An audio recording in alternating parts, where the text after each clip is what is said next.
ছবি দেখে ফাঁকা ঘরে ঠিক মতো লিখি। এই যে ফুটবলের উপরে সংখ্যা লেখা আছে, এগুলো আমাকে সাজিয়ে লিখতে হবে। কত আছে? 4, 8, 9, 5, 7। সাজিয়ে কি লেখা আছে? 4, 5, 7, 8, 9। এটা কি? এটা একটা ফ্লাওয়ারে কি কি সংখ্যা আছে? 11, 13, 19, 17, 14। সাজিয়ে লিখলাম 11, 13, 14, 17, 19। এটা কি? এটা একটা টর্টয়েস। টর্টয়ের বিষয়ে কি লেখা আছে? 21, 20, 28, 29, 23, 26। এটাকে সাজিয়ে লিখলাম 20, 21, 23, 26, 28, 29।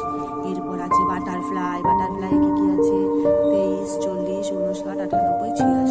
এটাকে সাজিয়ে লিখলাম 23, 40, 59, 86, 98। এবার আছে লোটাসে কি আছে? 39, 42, 38, 37, 41। 37, 38, 39, 41, 42। এরপর আছে কাইটে কি কি আছে?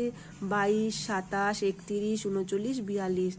খুব সুন্দর করে আমরা ছোট থেকে বড় আকারে সাজাও শিখে গেলাম।